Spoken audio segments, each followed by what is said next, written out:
vamos dar seguimento, então, às apresentações aqui da tarde, né? Tarde e noite, né? Então, agora, nós convidaremos a doutora Rita Lucena, que abordará circuitos neurais no TEA, né? Nós temos hoje aqui uma mesa fantástica, né? Uma mesa muito interessante, muito rica, né? Parabéns à organização do Labirinto já de antemão, né? E então, doutora Rita, a senhora tem 30 minutos para a sua explanação, sucesso e até já. Boa noite a todos, é um prazer enorme participar deste evento, compartilhar essa mesa, né, com Camila, Nayara e Bruno, que já estão trazendo informações tão relevantes, tão atuais. Nas últimas décadas, muitos estudos têm contribuído para o entendimento, né, da patogênese do autismo, como foi falado anteriormente por Camila e Bruno, e hoje a gente entende o TEA como uma condição que está associada a uma diversidade de comprometimento de circuitos e estruturas, o que determina uma imensa variabilidade fenotípica. Já foi falado aqui, e eu reforço também, a importância, né, dos fatores genéticos, do estudo dos circuitos neurais e dos fatores ambientais. E quando a gente fala de fatores ambientais, a gente fala de fatores ambientais intracelulares, fatores ambientais intrauterinos, atuando no período intrauterino, e fatores ambientais pós-natais.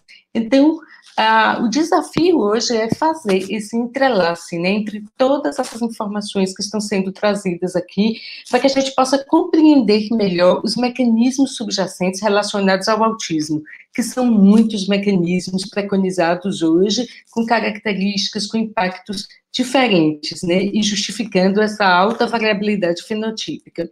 A formação, a eliminação fisiológica e o fortalecimento das sinapses depende da expressão gênica, né, que vai afetar inúmeros mecanismos celulares, como a síntese de proteínas, a estabilização de canais iônicos, como acabou de ser dito, a síntese também de neurotransmissores. E muitos mecanismos epigenéticos, né, que podem estar alterados vão afetar diretamente a neurogênese, né, a proliferação celular, a formação de conexões, né, entre as diversas regiões cerebrais, né, que tem sido estudado, como Camila falou, através da tractografia, e afetando também a migração, principalmente a citoarquitetura, né, das mini-colunas que formam o córtex cerebral. Então, o córtex é organizado em camadas, e o processo de neurogênese, de proliferação e de migração celular vai determinar a configuração anatômica dessas mini-colunas. E vários estudos com TEA e modelos animais mostram desorganização, né, nessa distribuição colunar. O cerebelo, ele tem sido uma das regiões assim, mais amplamente estudada, né, em pessoas com autismo, estudos pós-mortem, e muitos estudos mostram a redução, né, da densidade, do tamanho das células de Purkinje, que são células altamente especializadas no cerebelo. Hoje o cerebelo também ele é entendido como tendo uma participação muito grande nos processos de interação social, na linguagem, não apenas nos processos sensoriomotores. Estudos também mostrando um aumento, né, da expansão, né, um aumento, a hiperexpansão cortical de diversas regiões corticais e da amígdala, também têm sido descritos e publicados a respeito do TEA. E todas essas alterações, como o Bruno falou, vão determinar alterações funcionais, né, que vão gerar um desequilíbrio entre excitação e inibição. Então, hoje, um dos grandes desafios, como eu falei, é tentar fazer o entrelace dessas informações, principalmente em relação à definição de fatores ambientais pós-natais, que podem potencialmente influenciar os mecanismos de desenvolvimento neural. Nós sabemos, isso é um consenso, que as adversidades ambientais vão ter uma profunda influência no neurodesenvolvimento. E os estudos hoje mostram que, apesar de haver uma complexidade fisiopatológica muito grande em relação ao autismo, a gente consegue identificar dois mecanismos básicos, né? Um deles é quando alterações epigenéticas atuam indistintamente em diversas regiões cerebrais através de uma expressão mais difusa de genes.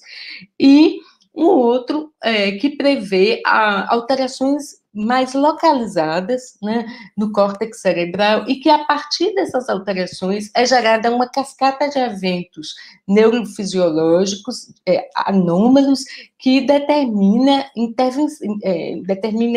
como é que eu diria assim, uma interferência sobre o desenvolvimento, o funcionamento de outras redes neurais que inicialmente não estariam afetadas, né? Então, esses dois mecanismos, eles têm sido estudados e respaldados por vários estudos, né, que tem como base a genética. Então, independente do mecanismo de base, o mais importante é identificar precocemente, identificar as manifestações de risco. A maior parte dos estudos com marcadores comportamentais precoces, eles utilizaram tecnologia de rastreamento ocular, o eye tracking, né? E esses estudos mostraram que as manifestações sensório-motoras, elas são extremamente precoces, como foi falado ontem por Filipe Muratori, por Daphne, por Marie-Christine Lasnik. Essas manifestações sensório-motoras, elas antecedem, ou pelo menos, elas são mais precocemente detectáveis em relação aos outros comportamentos que são mais característicos do TEA, os comportamentos repetitivos, o atraso da comunicação, da linguagem da comunicação social como um todo, o prejuízo também da interação social. Uma importância muito grande tem sido dada à questão da expansão do córtex visual. A gente sabe que em crianças de desenvolvimento típico, a área cortical que mais se expande no período pós-natal, no final da gestação, no período pós-natal, é o córtex visual. Em crianças que terão posteriormente o diagnóstico de autismo, essa expansão tem sido considerada muito maior. E essa expansão excessiva do córtex visual pode determinar alterações, déficits sensórios motores e prejuízos da orientação visual. Essas alterações estão relacionadas a uma neurogênese, né, atípica ou a formação, né, de uma arquitetura anômala dessas mini colunas cerebrais. Isso tem sido amplamente estudado, né, em modelos animais de autismo. Um outro aspecto importante, também utilizando a tecnologia de eye tracking, é a latência maior entre o estímulo e a resposta. Isso tem sido consistente também com estudos com tractografia que mostram uma menor densidade das fibras na parte posterior do corpo caloso, no esplênio do corpo caloso, que são fibras que integram áreas importantes, né, para o processamento visual. Ontem também foi falado muito sobre a questão de movimentos das mãos e desenvolvimento da linguagem, né? A gente sabe que as áreas corticais relacionadas ao movimento de mão e ao movimento das estruturas estomatognáticas relacionadas à fala, elas são áreas corticais muito próximas, e esse estudo mostra que crianças com TEA que precocemente desenvolvem gestos deíticos, aqueles gestos que são escassos, de modo geral, nas crianças com TEA, mas quando esses gestos deíticos, eles são realizados preferencialmente com a mão direita, isso pode ter um valor preditor no desenvolvimento da linguagem. Então, crianças que desenvolvem o gesto de apontar, preferencialmente com a mão direita, geralmente têm uma evolução melhor do desenvolvimento da linguagem, uma aquisição mais rápida de vocabulário, uma linguagem mais ampla, mais significativa, com a melhor elaboração morfossintática e o melhor desempenho pragmático. Um outro aspecto também recentemente estudado, também ainda dentro da sensoriimotricidade, diz respeito ao movimento de cabeça, né? Então, quem trabalha na clínica de autismo percebe muito claramente que pessoas com autismo, mesmo formas leves, apresentam posturas, né, que não são tão comuns, posturas atípicas, posturas diferentes, né? E esse estudo, ele teve como objetivo avaliar se existia diferença na amplitude e na velocidade dos movimentos de cabeça, medidos analisados a partir de head tracking, e o desempenho durante estímulos com enfoque social e não social. Então, o que é que esse estudo mostrou? Que é um dado, assim, muito interessante. Ele mostrou que nas crianças com TEA, quando comparadas com controles, a amplitude dos movimentos de inclinação, dos movimentos de guinada e dos movimentos de rotação de cabeça eram maiores do que os controles com desenvolvimento típico, né? Só que essa diferença só foi observada durante tarefas que envolviam estímulo social, não foi observada em tarefas sem estimulação social. E esses autores, depois, eles descrevem num outro artigo, a partir da análise, né, do que as pessoas com TEA dizem a respeito da própria percepção do próprio movimento corporal, que eles consideram que talvez esses movimentos, eles não aconteçam por questões de somatodispraxia ou de alterações proprioceptivas ou vestibulares, né, que são frequentes nas pessoas com TEA, mas uma tentativa de regular a entrada visual de informações que são percebidas como excessivas. Né? Então, isso traz um novo elemento para a gente, que é a questão de que o quanto determinados padrões motores atípicos, eles são compensatórios, o quanto eles são disfuncionais. Tá? Então, algo que a gente traz aqui muito mais para reflexão. Então, nós sabemos que pessoas com TEA têm uma frequência maior de alterações de processamento sensorial e de praxis. Essas alterações causam impacto secundário sobre outros aspectos do neurodesenvolvimento, de modo que hoje o desenvolvimento sensório-motor no primeiro ano de vida, nos primeiros meses de vida, cada vez mais os estudos trazem elementos de maior precocidade. Esse desenvolvimento, essas alterações sensório-motores precoces, elas são preditoras de autismo. Né? Ou seja, o desenvolvimento sensório-motor é decisivo para ampliar o aprendizado a partir das experiências cognitivas, sociointeracionais e comunicativas. Ou seja, dentro daqueles dois mecanismos básicos que eu tinha colocado anteriormente, será que alterações mais localizadas, afetando o cerebelo, afetando o córtex visual, poderiam deflagrar uma cascata de eventos e de alterações neurofisiológicas em outras redes neurais que inicialmente não estariam comprometidas, né? E o quanto a intervenção nessa fase precoce, a partir da detecção dessas características de risco, poderia modificar, né, interferir nessa cascata.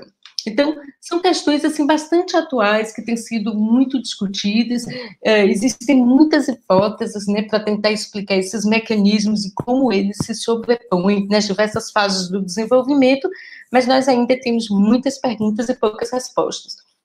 As alterações do processamento sensorial também adquirem uma relevância muito grande, né, em pessoas com TEA. Quem trabalha na clínica de estimulação precoce entende que muitas vezes essas alterações, elas são extremamente desafiadoras, né?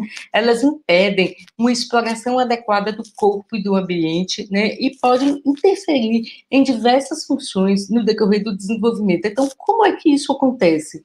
A gente tem, hipoteticamente, um estímulo que é presenciado, que é visualizado por uma criança, uma xícara de café. Inicialmente, esse estímulo, ele é interpretado, né, a partir de seus elementos mais concretos, né? Então, o que esse estímulo representa dentro de um contexto de significado concreto, né? A partir daí, esses significados ainda concretos, eles vão se ampliando, né, de uma forma gradual, de uma forma progressiva, né, integrativa, e a partir das experiências que a criança tem com estímulos similares, vai se ampliando, né, esses significados. Então, aquele estímulo que é entendido dentro de um contexto de concretude, ele passa a adquirir significados cada vez mais elaborados, cada vez mais amplos, que estão intrinsecamente relacionados às experiências que a criança tem diante daquele estímulo, né? Como ela processa essa informação, as percepções e as memórias que são armazenadas e acrescentadas a cada nova experiência. Então, o repertório de experiência aliado a um adequado processamento sensorial é o que vai determinar uma ampliação gradual do aprendizado e da imaginação. E nesse processo, que está aqui de uma forma bastante simples, existe uma integração entre diversas regiões, né, como, por exemplo, o cerebelo, os núcleos da base, diferentes áreas corticais e a amígdala. O processamento sensorial, ele também vai sendo gradativamente potencializado, né, através do desenvolvimento de outros circuitos, como, por exemplo, o circuito da saliência, né, que Camila falou, relacionado à ínsula, né, e a partir dessa potencialização, vai haver isso vai nortear, né, a nossa tomada de decisões, né? Então, a forma como a gente percebe o estímulo, a forma como a gente dá um significado específico, particular a cada estímulo, a forma como a gente integra diferentes estímulos, aliado a uma detecção, uma seleção do estímulo que é social ou biologicamente relevante, esses fatores, em seu conjunto, vão nortear a nossa tomada de decisão.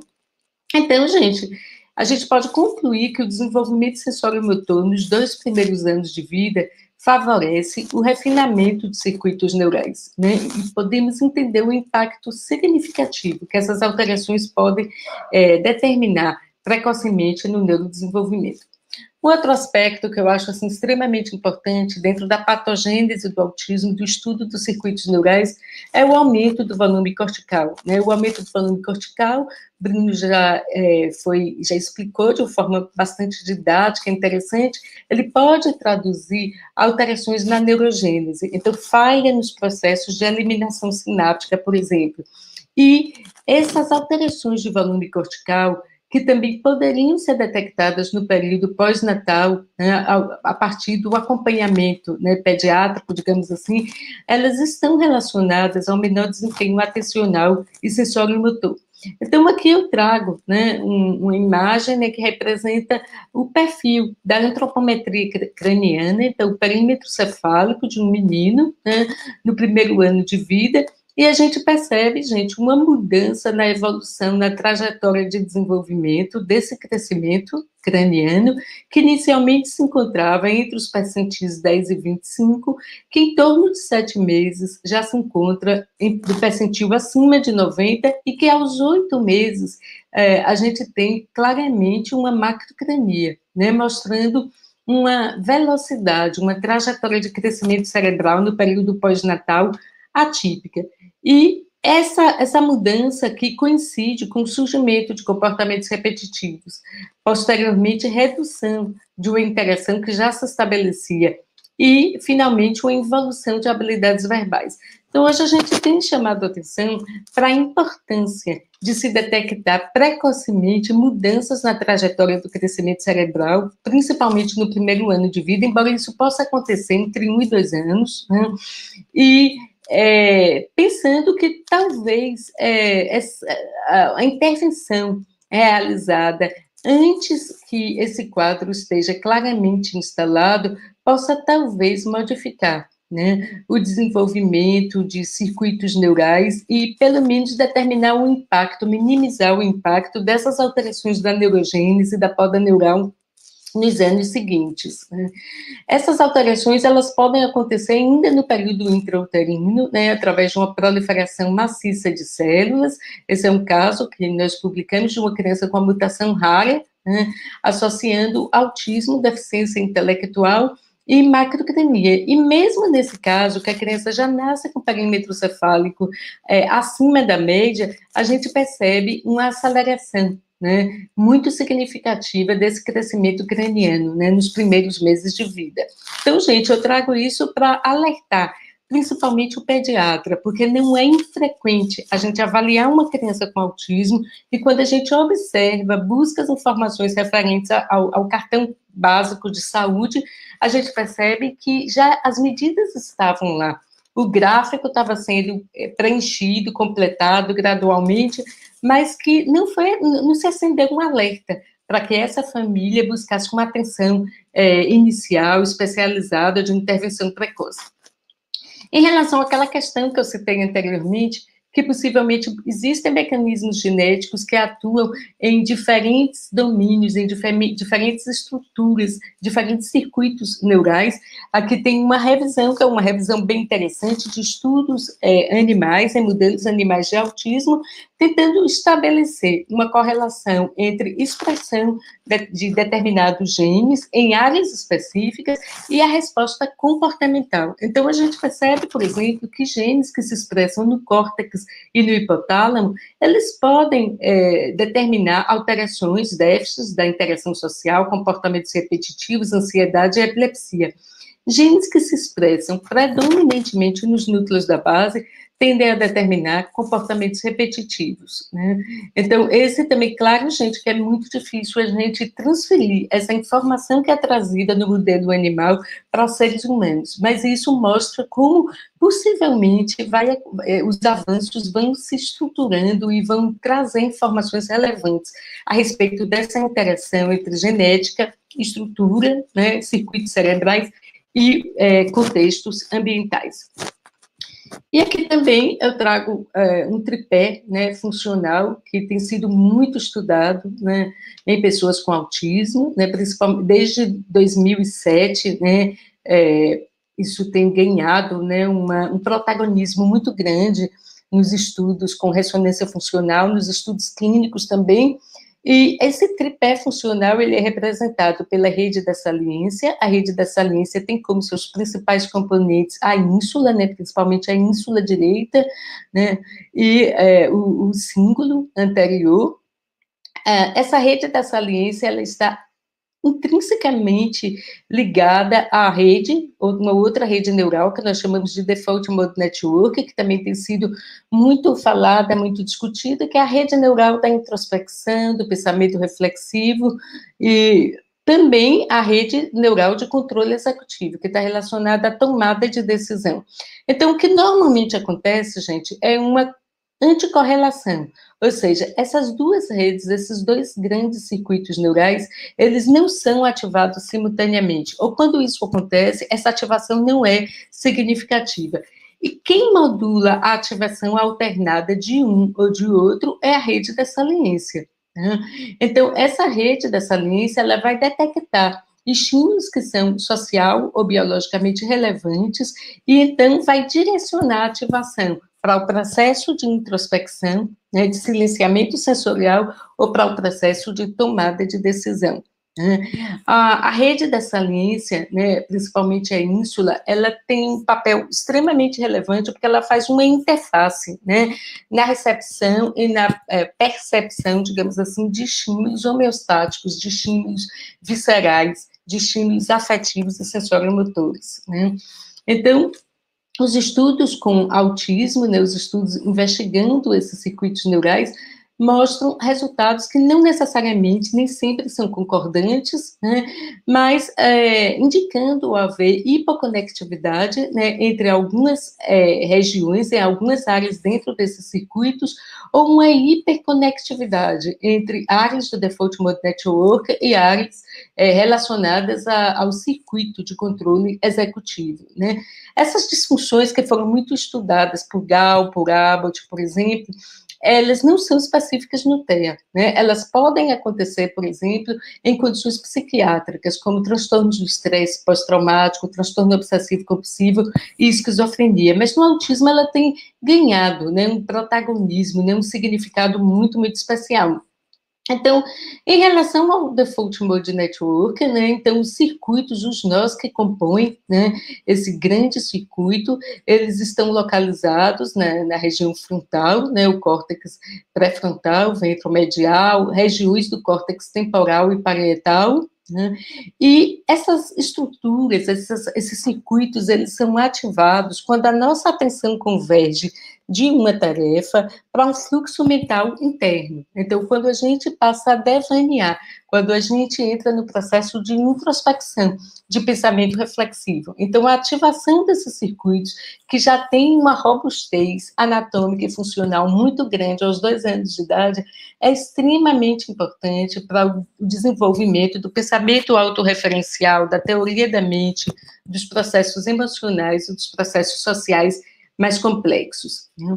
Então, aqui a gente mostra que esses circuitos, eles estão relacionados ao engajamento emocional nas interações, né, à percepção do self, a detecção de estados mentais, né, a percepção do outro. O exercício do devaneio, a imersão no devaneio, no pensamento reflexivo, é extremamente importante, né, para o desenvolvimento da empatia, para aprimorar nossa capacidade de atuar de forma flexível diante das diferentes circunstâncias sociais, diante dos diferentes desafios.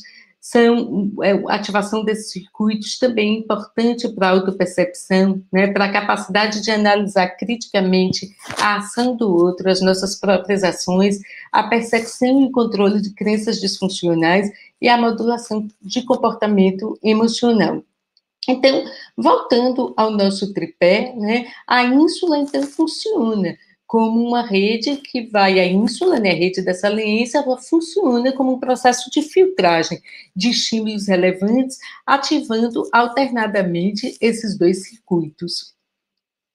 E aqui é um esquema, né, mais simplificado, gente, que mostra desde a entrada do estímulo. Então, a gente imagina um estímulo sensorial com visual, um estímulo auditivo, né, esses estímulos, eles chegam ao córtex sensorial, né, atuando também em áreas relacionadas a circuitos chamados Word System, ou System, e esses estímulos, eles vão adquirir um significado concreto, né. A ativação desses circuitos pode gerar uma ativação da amígdala, né, que tem uma interação muito próxima, intrínseca com o hipotálamo, né, que desencadeia reações, né, involuntárias do sistema nervoso autônomo, né. Muitos estímulos, quando eles chegam à amígdala, e a amígdala tem uma importância muito grande na percepção de estados mentais, na detecção de emoções.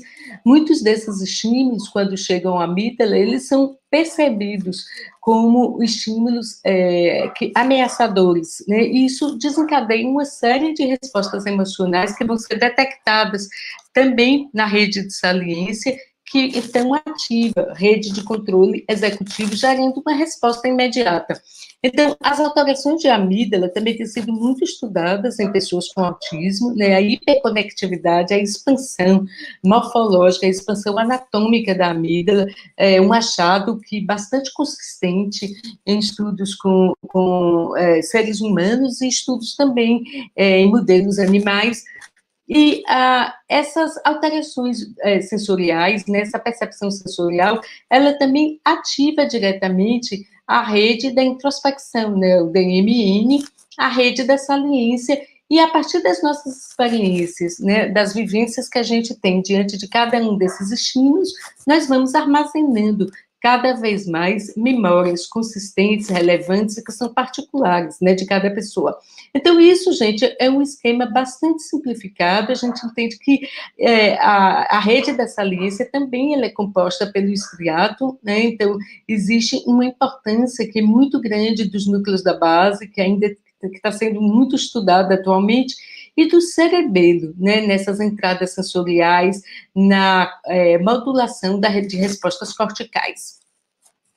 Então, para finalizar, a gente entende que o TEA, o neurodesenvolvimento, ele vai depender basicamente, né, do substrato neurobiológico, tudo isso que foi falado anteriormente, é influenciado pelos aspectos inerentes à neuroplasticidade, lembrando que nem toda neuroplasticidade ela é positiva, nós temos plasticidade também mal adaptativa, e tudo isso interagindo com as experiências, né, sensoriais, cognitivas, emocionais, que a criança vai tendo ao longo da vida. Por isso, a estimulação precoce, a oferta de uma diversidade de estímulos, né, nos períodos iniciais do desenvolvimento e o controle das adversidades ambientais, eles são potencialmente modificadores, né, de evolução clínica. Nós estamos desenvolvendo agora, finalizando, né, um projeto que tem como objetivo estudar os aspectos socioemocionais, cognitivos e comunicativos no transtorno do espectro do autismo aqui da Bahia. É um estudo epidemiológico amplo, né, com a participação do Labirinto, do nosso grupo de estudo, o TA, E estamos finalizando também a coleta de dados de um estudo, uma busca de um estudo online, com o objetivo de avaliar o impacto do distanciamento social em crianças com transtorno do espectro do autismo.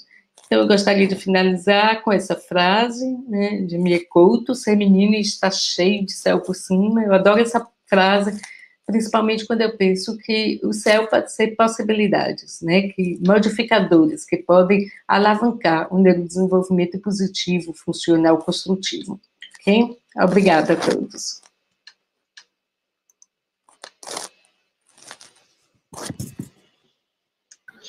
Bom, parabéns à doutora Rita, uma explanação também brilhante, né? Nós temos hoje aqui uma mesa bastante complexa, né?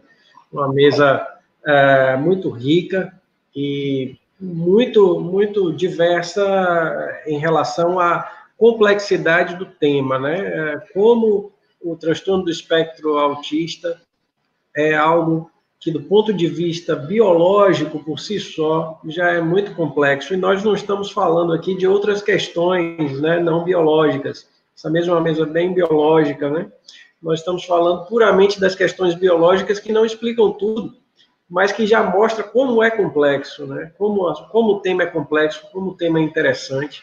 Parabéns, doutora Rita Lucena. Pegou um assunto espinhoso, né? Que falar de redes neurais, de circuitos, é sempre não para os neurologistas, não é o pessoal da neurologia, mas o pessoal da psiquiatria, o pessoal que não é da neurologia, quando fala de circuitaria, a gente já fica meio ansioso, assim, porque é uma coisa sempre muito densa, mas foi uma aula deliciosa, assim, extremamente palatável. Parabéns por sua apresentação, parabéns por suas provocações aqui também, né?